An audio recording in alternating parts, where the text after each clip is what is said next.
Hi, and welcome to Filmmakers Compass Podcast, a show where we talk about movies and well, more movies. I'm D-Man, joined by CP, and I love your hat, CP. Well, D-Man, I love your hat. And to that, I have to say, Merry Christmas to all of our awesome FCP family.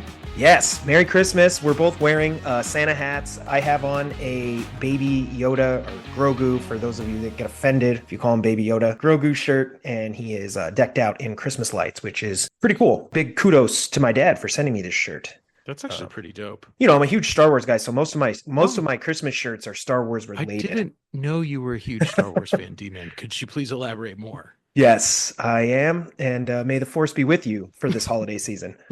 So yes, definitely. CP, before we jump into our episode, I did want to preface a little bit up front. This is a follow-up to our holiday episode last week, but this episode will actually be a little bit shorter. We just wanted to check in with everybody, wish you the happy holidays, and talk a few topics about movies, and then we're going to call it on this one. So it won't be our longest episode, but hopefully it is our most fun. That's quite a bar to set. The most fun episode. I don't know. I got some cool stuff planned, but it should be a good time. And just as always, before we jump into the actual topics this week, I do have some shout outs. First up in our shout outs this week, a big shout out goes to Rox. She's a new listener and said she checked out the podcast episode on social media. So she found us through some of our videos and actually listened to the Christmas episode. Rox, I hope you enjoyed the show, and I always enjoy talking movies with you. Even after you watch the podcast, we dove into some Christmas topics and got into some good discussion. So I was having a blast talking movies. Dope. Such a good time. I also have to give a big shout out to, and I'm going to do a little drum roll.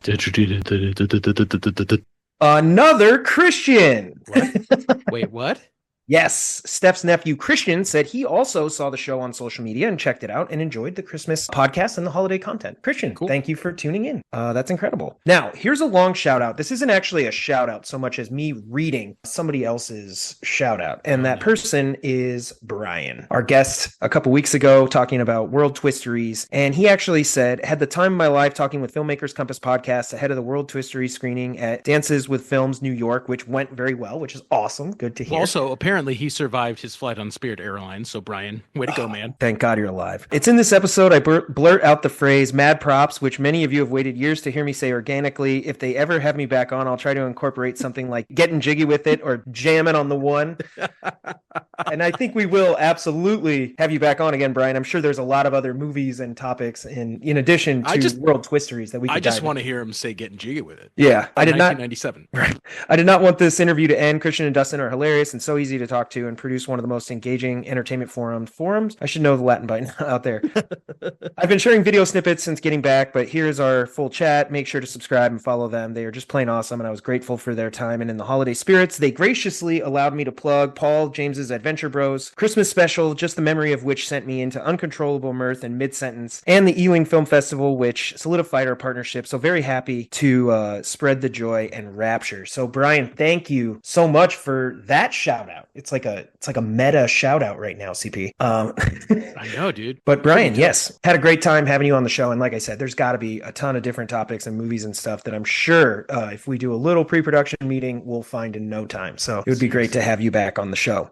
And on that note, somebody who got a mention on that episode also left a comment for us, Whit Spurgeon. Yay! Hey, Whit, it was great to hear from you. And he said, this was fun. And thanks to you and Christian and Dustin for the kind word. Because we were all like, man, Whit's the best. And you are. Love Whit. Danielle chimed in and said, my favorite Christmas movie, glad you enjoyed, referencing CP going to the theaters and seeing White Christmas. Yes. How was that? It was awesome. I've always loved White Christmas. It's not a movie that I think has ever been shown on the big screen in our lifetime. I've never seen it on the big screen. Way before we were alive. It just turned 70. But it was incredible because you get such a newfound appreciation for the background performers, you know, the dancers and the set design. And there's just such beauty in every single piece of that film that I think has been lost as we've shifted to this digital streaming era where we only see it on Netflix and stuff. So. That is true. And speaking of that, Ivor actually chimes in and says, great overview of Christmas movies. The over underrated part of the podcast is different for each generation. You two are all over Elf and Home Alone. Those were the movies you guys grew up watching year after year, either through hard media or streaming, my generation relied on analog TV. My shows were Frosty the Snowman, Rudolph, and Santa Claus is Coming to Town. Needless to say, many of your over-under did not match up to mine. But hey, that actually is pretty cool because I think we even mentioned sort of these different waves of Christmas movies. And then obviously like you said, Ivor, the modes in which you watch them. Home video was big for us. So I owned, the Santa Claus and Home Alone, and I could watch them every year. Where, you go just probably 10 years prior and you had to catch it on the TV special. That's just how it was. And we were kind of talking about that, CP, and I loved that because the TV specials, there was something really cool about that shared experience, knowing that everybody else is watching, the same movie you are and enjoying that, holiday cheer. So I feel that, Ivor, and I'm glad you were able to share some of the movies that you enjoy. So, which, to be fair, I also enjoy. Particularly Frosty the Snowman. Love that cartoon. Happy birthday. Rudolph, and then of course Santa Claus, which we mentioned were sort of the aesthetic inspiration for the North Pole and Elf, which was also kind of cool. Yep. So, and then finally, Drucker chimes in and he says, man, oh man, I listened to this episode begrudgingly. He's like, call me the Grinch because Christmas time is the worst, and so are all of the movies. So thank you, Drucker, for stepping into that role. I guess somebody's got to be the Grinch around this time of year, and it's Drucker. But CP, you're going to love this because he put also, it ended up being a very enjoyable episode. Yay. All right, Drucker. So, all right, cool. I'm glad you enjoyed it. And yes, I've seen the Hebrew Hammer. It is as amazing as it sounds, and it was my Xbox gamer tag for years. LOL. Andy Dick is evil Santa. There's even a mention of Kwanzaa in it. It's on Peacock and Amazon, I think. You literally need to stop what you're doing and watch it. So I will watch that. Oh my gosh, Drucker, I'm so glad. Since you and I agree on almost everything, if you've signed off on it, I will probably go watch it tonight. I am so in on this. Thank you, man. Yeah, I'm totally going to check it out. So that's incredible. And thank you, Drucker, for your comment. So, and then last but not least, CP, go Irish. Go Irish. Let's keep that going. College football playoff is almost here, and it's right before Christmas. So did you see that this is a little off topic on movies, but they're playing in South Bend, which this is one of the latest games they've ever actually played, I think, in South Bend. Mm-hmm. And it's projected to be 33 to 22 degrees, and it's probably going to be on the colder side because it's going to be at night. And not only that, there's a 70% chance of snow. Oh my gosh, this is going to be incredible football. The state of Indiana is divided.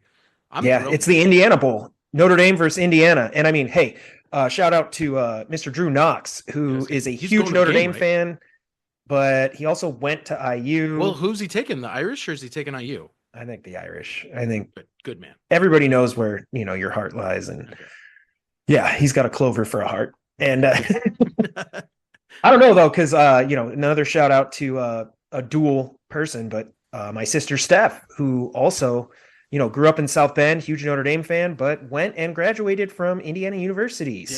Where does her heart lie, Steph? Let us know. Find out. Because your sister may be dead to me when this. I'm not as confident that she's going to be cheering for Notre Dame. She might be cheering for her alma mater. So possible. But here's the thing, CP. Drew is going to be there. He's going. He's tailgating. He's coming in. And he's going to make the game, which is crazy because I heard those tickets are going for wild prices. I can imagine. So, yeah, I'm excited, though. I'm really pumped and just excited for Notre Dame. It's so exciting. Dude. But it's gonna be a big one. But also, newsflash, audience, D-Man and I are actually meeting up to watch the Notre Dame game, and we'll share a photo anymore. Yeah, we're gonna share a photo for sure. We're taking one, and I'm pumped because anytime we get to watch games together, it's always a good time. For box office breakdown this week, we are going to forego just a regular sort of breakdown of what's in the theaters, what's at the box office. Hope everybody you get a chance to go to the theaters. Enjoy some movies on the big screen. But what we really wanted to talk about this week was, and this is not shocking, but also interesting. Red One, starring The Rock and Chris Evans, hit streaming this week, and it racked up 50 million views on Amazon Prime, which is their largest movie debut in Prime history. which is crazy. And then on top of that, I'm also hearing really good things from people that have seen it now. I know Rox mentioned it. I talked to one of Steph's other nephews. He had said that it was really good. And people are actually sort of praising the movie, despite, I think, it not having the strongest box office performance. So you having seen it, I wanted to throw it over to you. And what do you think's going on here? Well, I think for one, it did come out in theaters pre Thanksgiving. Okay. So maybe a So little I early. think had it come out December 11th or something, it probably would have had a stronger box office run because by that time everyone's in full Christmas mode. Sure. Yeah, I get you. So I think that was part of the problem. As I said in the review, I actually really enjoyed the movie. It wasn't Okay, that's what I'm saying. Yeah, it wasn't everybody. the nostalgia factor that I think a lot of Christmas movies are about. It wasn't about family. It wasn't about faith. It wasn't about coming together. It was just straight fun Santa, Save North Santa. Pole mythology. Yeah. And it was different and I enjoyed it. And The Rock's an Okay. elf. And how many other times can you say that? I mean, I'm sure part of it too is that obviously, like you said, we've hit the Christmas season. People are maybe looking for a new movie to check out. I just was wondering what that disconnect was between getting people to go to the theater to see it and people seeing it. Because clearly, this is a movie that it sounds like if it had just gone straight to streaming, may not have that box office sort of negativity associated with it. And it would probably have been perceived as being a massive, massive success. And in this instance, I mean, I think it is 50 million views. Yeah. That's a lot. Yeah. Even That's for, streaming. Just because, I mean, how many Prime members are there? Yeah, a lot. seriously. But you're like Seriously. 50 million views. I don't know how many accounts that is. It didn't say, but that's a lot. Well, the other thing too is, did it premiere same day on Prime as in the theater, or was No there delayed? delay. Okay. So I think you said it was a pre-Thanksgiving. So that's probably roughly a month later, maybe a month and a half. Yeah, I think part of it just was it wasn't released in time for Christmas, which obviously with Thanksgiving being a week later, there is a week less of Christmas, movie viewing, quote unquote, the Christmas season. And I think that had it come out in another year where it could have come out after Thanksgiving, I think it probably would have had a stronger run. I also want to acknowledge that I think it had some massive competition at the box office where I think people could casually watch it at home and feel good. When they had to go to That the is movies, true. they're picking one movie and you're up against Gladiator Wicked. 2, Wicked, and Moana 2. That's some stiff competition, That's a very good point. even if people were willing to give, going to the theaters a shot, I could see where it might be like, well, there's other movies we want to check Well, out. especially since it's coming to Prime versus how long before some of those other ones are streaming. Right. And like you said, so Red One's out pre-Thanksgiving. Well, the week before Thanksgiving is Gladiator 2 and Wicked, and the week of Thanksgiving is Moana 2. So you're like, that's, it may just have fallen victim to the lineup Yeah, that's true. That's a good point. a little bit. I know reviews were sort of a mixed bag. Santa's bag. I know the reviews were a little mixed, but that doesn't normally stop movies like this. Well, and I feel like when you look at most Christmas films, they typically have very mixed views anyway, right? Sure. They usually don't go over the best with the critics. Yeah, I agree. And I did want to acknowledge, I mean, he's one of your celebrity crushes, but The Rock is apparently now just crushing it in general. He's dominating Amazon Prime. Sure, his first movie didn't light up the box office, but Moana 2 did and absolutely crushed it at the box office. So The Rock is back. And I just had to ask, CP, do you smell what The Rock is cooking? uh, Yeah, he's he's straight back to 1997, man. I know. Man, early Rock, he was like a different guy than his like Hollywood Rock. Did you know Hollywood at Rock. one time he actually adapted a version of his character in wrestling to be called Hollywood Rock, and he came back as a heel, and he was like this celebrity who he Was basically he that came- when he like wore the sunglasses and everything? Yes. Yeah, I remember that. Dude, he came back and he was like, I'm better than all of the WWE because I've had success at the movies and I'm a Hollywood star. And I guess he like literally transformed his character into that for a while, which is pretty cool. He's had a lot of variations. His final boss version of this last year at WrestleMania 41 or whatever it was, 40 or whatever WrestleMania was sick. I don't know. I haven't watched wrestling in about 20 years, so. No, if The Rock's a part of wrestling, then wrestling is better for it. So that guy's awesome. And he's tearing up the box office again. So this is going to be a real happy Christmas for The Rock. But CP, it's time for your favorite topic. All right. James Gunn, he's back. And he's making some noise because today they dropped the brand new trailer for the new Superman movie.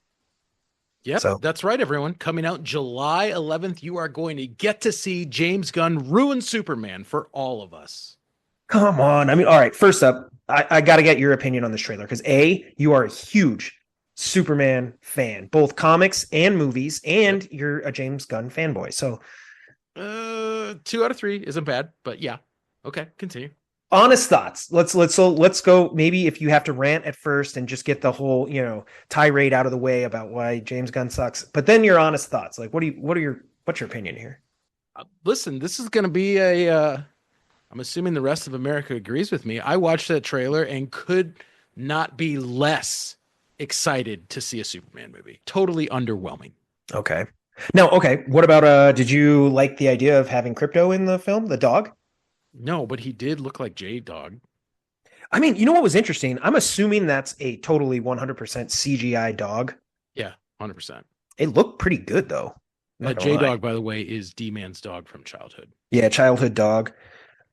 He does, my dog when I was a kid, he was a wire-haired fox terrier. And I don't know what type of dog this was specifically. I don't think he was a wire-haired fox terrier, but he did sort of look like a terrier. He looked like a terrier, which I thought was an interesting choice because obviously we've seen Krypto in a few different versions throughout the years. He's always white, but haven't seen. Is he normally a bigger dog? Yeah, he's usually bigger.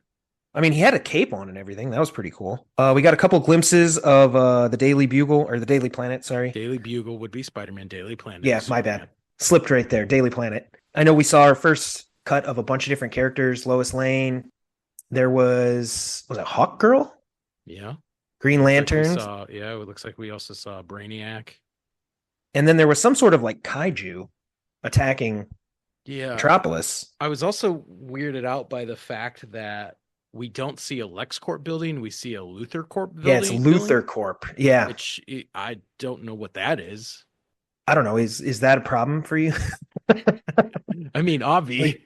If they Lex went Luthor that route. runs LexCorp. I don't know what the heck Luthor Corp is. I've heard a bunch of possibilities as to who the villain is. If Brainiac is supposed to be in it, and we saw Brainiac's face, so I'm assuming Brainiac is the big bad of the. And then if it's Luthor Corp, maybe Lex Luthor is a good guy. If they're just flipping it all around. I mean, maybe. I guess that would be an interesting one to see. I don't know. I'd be interested to see them. I mean, I feel like Lex Luthor is always a big part of whatever Superman's doing. It's kind of like, can you really have X-Men, without Magneto? It doesn't feel like it. Like every version of the X-Men, he's always around. Mm-hmm. So I don't know. Lex Luthor feels like that, or even, the way they're setting up the Penguin within the Matt Reeves Batman universe. Like he's just going to be around.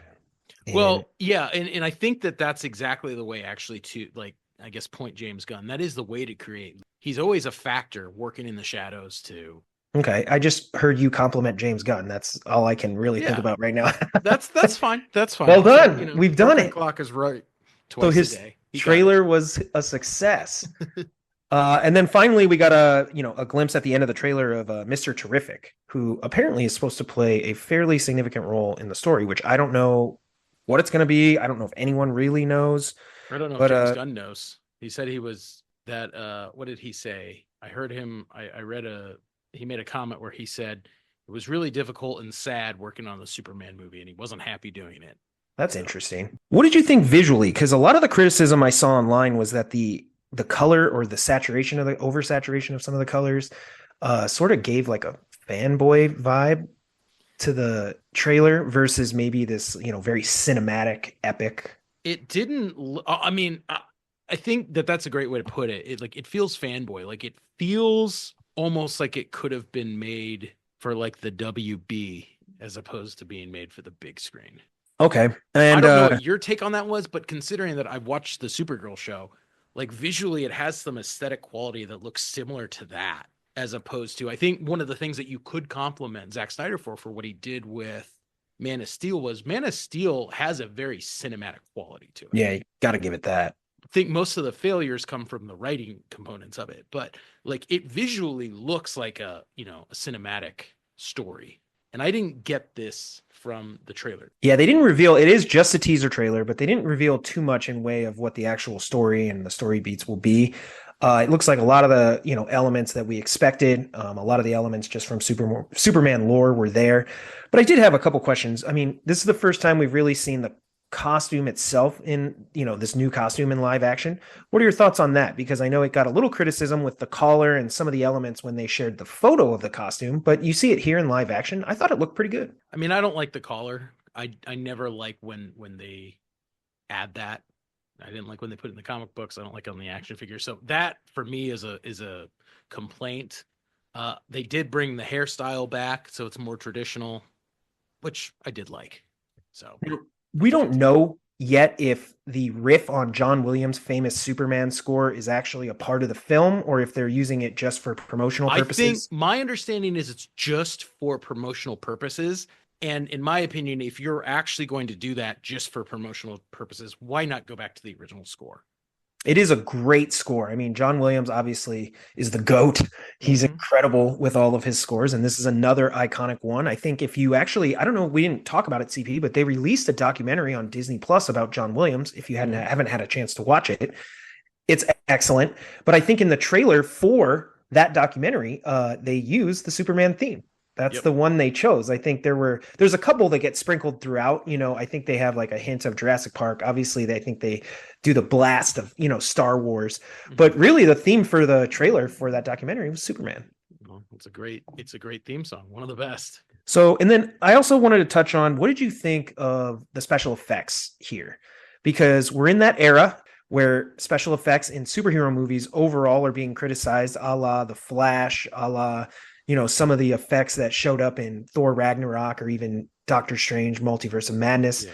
Now, do you think they've done a good job of doing the heavy lifting here to make this feel maybe even, a step above the effects of some of these other movies? I didn't see anything visually that I thought looked terrible. Granted, this is the teaser trailer. It's probably not finished either. Best of the best. I'll be interested to see what it looks like in the regular trailer when that comes out. I think we'll get a better sense for visually what the effects are going to look like.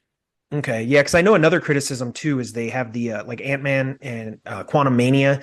They have these flat sort of backgrounds where it's like feels like actors are almost up against a green screen. Like you can almost sense it a little bit, and I don't know if that's them using whatever that thing is, the void, or just how the effects are being managed. But there is this sense that where it should feel like there's depth, to the frame. Yeah, it feels flat, and then like you have your foreground elements and then the actor, and then the background just is like kind of washed out or whatever. There wasn't anything that jumped out to me as a problem. I did think it was weird to show the bloody Superman scene. The beginning, to open it that way. What's the deal with Superman bleeding? Can we clear, like, does he ever bleed? I mean, Superman bleeds. Okay. But it's not like an easy thing to happen. And so I thought it was a weird thing to put in the trailer, because I wouldn't have put that in any of the trailers, and I would have saved that for the most dire moment in the film, so that as an audience, it really impacts us. We're like, oh my gosh, like this is Superman bleeding. Like this is a big deal. Okay. And I think it kind of watered down. So now we know that he's going to get badly by someone, which I think is Crypto will save him. Crypto, questionable. Take me home. Well, anyway, I guess my final question then for you while we're talking about the Superman trailer is, did this trailer do enough for you, CP, to get you excited for the new version of the DCEU? Because this is the film really kicking this off. This trailer is actually a huge deal because it's their relaunch. This is our first look at this new non-Snyderverse. Obviously we have the Batman universe on the side just because Batman's just such a popular character that he probably deserves it. Should be multiple versions of Batman anytime. But and then you could do like a Flashpoint movie and bring them all together. That would be cool. But redo Flashpoint, but do it right with like all the Batmans. Yeah, right. That's what. But yeah, what are your thoughts? This is the relaunch. So is this enough for you? No, obviously I was not blown away. I think that if If James Gunn did his job right, I should be right now hyping this movie up so much as the ginormous Superman fanboy that I am. Like, my level of Superman bias is not something that I'm gonna like even pretend like it doesn't exist. And so the fact that I can sit here and tell you that I'm not like super pumped about this movie, I think is a failure. Okay, I would 'Cause- like to throw it out to our listeners. What were your thoughts? This is a pretty big deal. Like CP. Okay, when I say it's a big deal, think of it this way: James Gunn, like 4 days before this trailer dropped a photo saying that they were going to drop the trailer, and then like the day before the trailer was dropping, they dropped a teaser trailer for the trailer. They dropped a trailer for the trailer. Mhm. That's how big that's how like epic I think they're taking this is like, hey, this needs to feel really incredible. And I actually agree with you a little bit. I don't know that the trailer wowed me. I think if you are excited already from what you've seen and everything, the trailer does enough to definitely not throw you off the scent. Like you're going to be in. But at the same time, I don't know if it wowed me. Like sometimes there's things that happen in trailers where I'm like, oh my God. Like I remember Revenge of the Sith trailer, epic. I thought even the Force Awakens trailer. Like I remember a lot of people like when that dropped, the internet broke and people were like, "Oh my gosh, Yeah, just Star Wars is back and this is exactly what we wanted it to be." I think there was a trailer. I'll show it to you. And I probably am a little biased, but there's a trailer for Stranger Things season 2. Yeah. I remember that. Incredible. I Yep. mean, incredible. I think the trailer for like Thor Ragnarok was insane. And I want to clarify, I thought about it earlier. I think I said Thor Ragnarok when I was referring to special effects, but I meant Thor Love and Thunder. Love and Thunder. Yeah. Yeah, so anybody wants to call me out, hopefully you listened this far and realized I realized my own mistake. But yeah, Ragnarok was amazing. But like there's been some really cool trailers where I'm like, it definitely gets me pumped. And I think another one was I remember Iron Man 3. It just opens really quick. There was this great trailer where like it shows With Air the Force people One falling out of Air Force One. Yeah, and then there's like an explosion and people fall out. And then you just hear like the Iron Man suit power up, and it's like you see the symbol come on the screen, and then all of a sudden you see Tony's face and it's Jarvis, and Tony's like, "How many are there?" And they show the people falling down the sky, and he's like, 7. And he's like, "How many can we carry?" And he's like, 5. And then you just see the suit like dive down, and it's like Iron Man 3. And I was like, "Oh my Yeah. God, I got to see how that ends." Like, that's insane. And even though that scene ended up being nowhere near as good as that trailer. No, it's so disappointing. In fact, that trailer is better than the entire movie. But I do love that trailer. I remember it like Mhm. distinctly being like, "Oh, that looks so sick."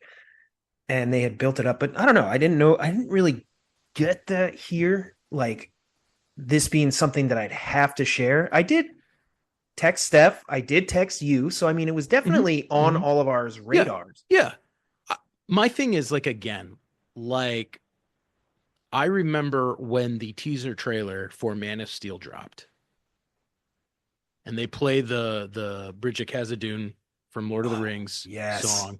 And just watching it, I remember thinking like, okay, this is interesting. This is a little different. Like we're seeing Superman in a way that hasn't been done before.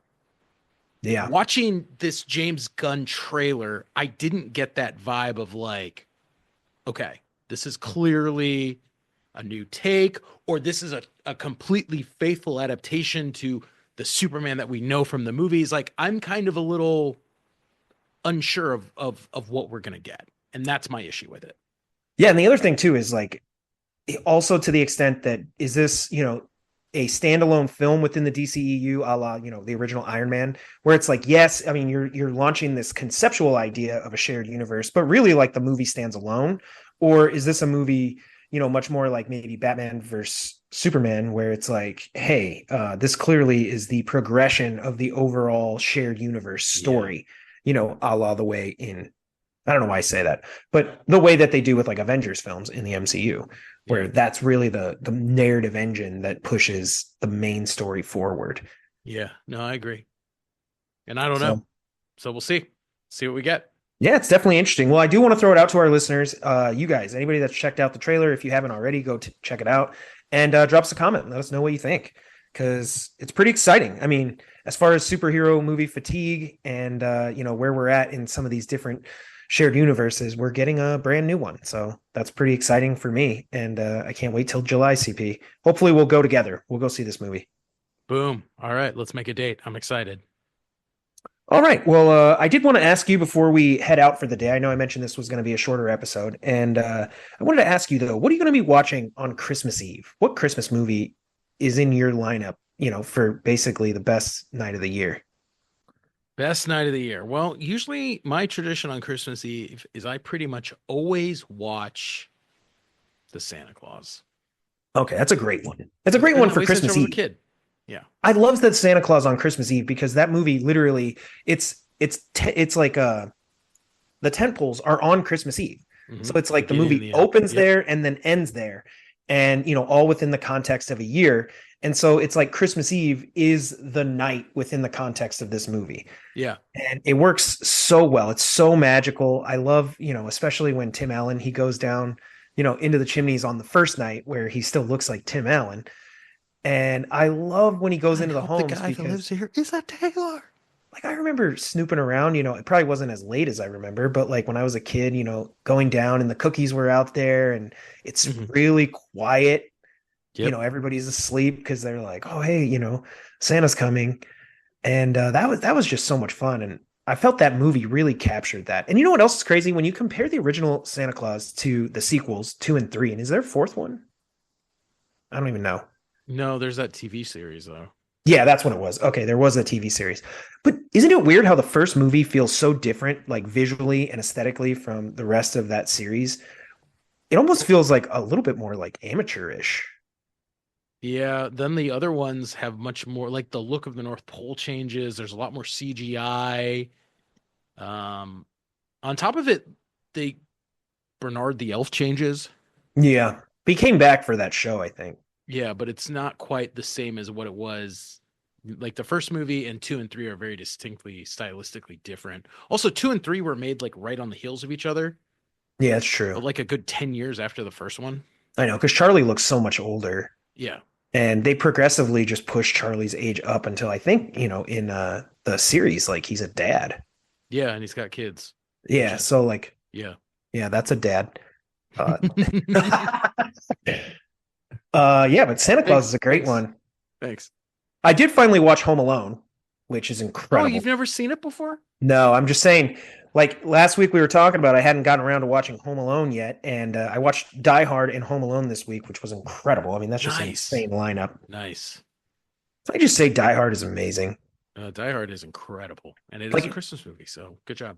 but just as a movie, like it's just so entertaining. It's hard to like almost look away. Like the movie's just so good the whole time. Yeah, it's a great one. But I did get to watch Home Alone, and I stand by what I said last week, CP, which is that to anybody out there who thinks that Home Alone 2 is better than Home Alone 1, that is exactly why I said Home Alone 2 is overrated. Because I love Home Alone 2, but really the first one it's just incredible. Superior movie all around. That's the Yeah. big difference between the two. All right, so Santa Claus is the movie on Christmas Eve. I think I'm going to have to agree with you here. I have not watched Santa Claus yet, but it probably will be my Christmas Eve movie. I'll get home, we go to a holiday celebration at Steph's family's house and always have a good time. And then Mhm. usually I get home just like on Halloween. Just like we talked for Halloween, I always put on Ghostbusters. Mhm. It's just how I end my night. Can't Mhm. enjoy Halloween without it. And I feel like Christmas Eve is that way with Santa Claus, where I don't know, it puts my heart at ease. It's right there for the Christmas spirit. I feel like the Grinch when his heart just busts out of that measuring device. Well, you it just know? feels right, dude. Yeah. So that one's fun. I don't know about Ivor, though. Ivor is probably going to watch Santa Claus is Coming to Town on Christmas Eve. That's what it sounds like. And Drucker will probably just be like, I don't know, partying, hopefully. Drucker, have a drink for me, man. Sounds good. Well, anyway, CP, that does it for our episode this week.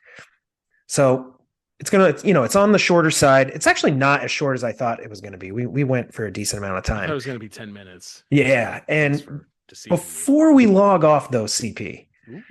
I do want to share that I wrote a poem I love for it. the podcast. Yes. Okay.